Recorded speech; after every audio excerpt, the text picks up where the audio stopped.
By the way, we have another special guest with us, all the way from Washington State. Now, you know I used to be in Washington, D.C. He's in Washington State. These are two opposite sides of the United States, and we're kind of like at two opposite sides originally. I'm coming from one background, he's coming from another background. Maybe you don't know what I'm talking about? You thought it was something about religion? Nah. I'm from Texas, and he's from Alabama. That's as far away as you can get. Assalamu alaikum. Assalamu alaikum. Oh, he learned it. All right. There's hope for this guy. MashaAllah, we're glad to have you with us. This is Micah. And Micah, to the Christian background, you folks know him very well. He's been on international tours and mega churches and the big TV scene with all the great guys, right? Yeah, they're really good ones. Yes. And he's joined us to help us get a message across to Muslims and to Christians about how we can work together for a better future for all of us here in America. I remember that when I would watch the video, I had come home from the hospital and I just had my last dose of chemotherapy. I didn't know what to do with anything. I watched all the videos. I might be jumping ahead, but the thing is, I didn't know what to do. All I did was get prostrate on the floor, and I said, God, I do not know what to say, but teach me and guide me to whatever that I need to do. The key word for me, when I did the same thing 25 years ago, when I put my head on the ground, the key word was, guide me, guide me. And that changed everything in my life. I didn't have any idea the magnitude of what you say when you say Edina. When you say that with sincerity, you do not understand that this is more than just a key. This is something that's going to blow the hinges off the doors and, as we say in Texas, Katie, bar the door. Oh, exactly. Because it's coming. It's big time. And that's what happened to me, and that's what's happened to our brother Micah here. I got here on Tuesday, and one of the things that I really liked about this, I was never pushed. And I asked him when we were riding in the car, when are you going to allow me to do Shahada? Well, when do you want to? I want to do it right now. And when I spoke to my son, he said, Dad, I want to do Shahada. I said, well, when do you want to do it? He said, I do not want to leave the airport until I do it. So when he gets there, that's what he wants to do. My son's traveled with me all over the world. He's seen things. He's watched things. And, I told him already on the Facebook and everything, we're getting things, people writing and everything like this. But I want to tell you something.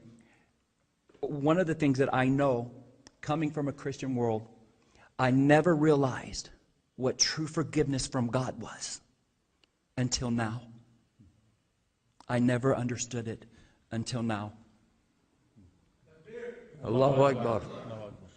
Now, Sheikh, you're sitting here hearing this for the first time. His words affected my heart, really. Wallahi, subhanallah, brothers and sisters, I don't want to talk while the Sheikh is here, but to be honest with you, we are praying every day and night, saying, Ihdina as-sirat al-mustaqim. Ihdina. Oh Allah, guide us to the straight path. 17 times a day in our faridah. Subhanallah, we have to learn, like what the Sheikh said and the brother said, Jazallah khair, we have to learn the mercy of Muhammad, the kindness of Muhammad, the love of Muhammad, the humbleness of Muhammad. This is the way, and we have to teach it to our kids. This is the way, Sheikh. Then we'll be guided. Then we'll be guided, Sheikh. Jazakallah khair. And I feel that we should also, for our viewers at home, explain something. We have a lot of Muslims who watch us. And we have a lot of non-Muslims who watch us as well. Please understand something. I'm going to repeat what I said in the earlier segment because I'm not sure everybody heard it. So we'll repeat. If you heard this part before, this is a good chance to run to, whatever you got to take care of right now and then come back.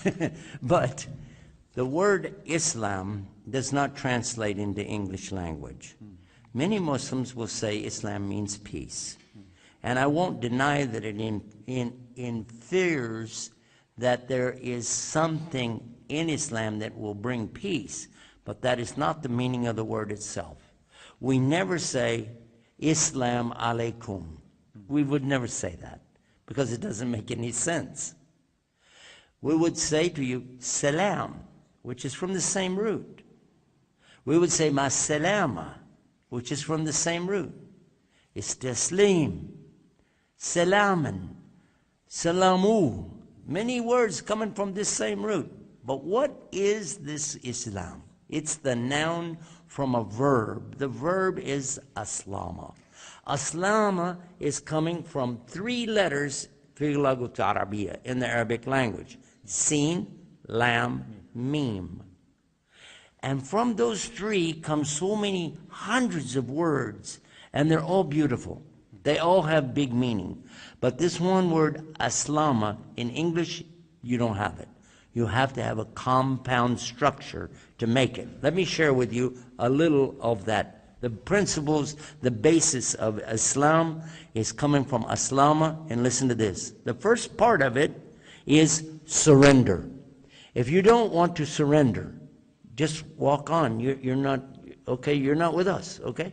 You don't want to surrender to Almighty God. And the Christians who know this, especially the down-home folks, they know, they've heard sweet surrender. We all sang it 1,000,000 times, right? Exactly.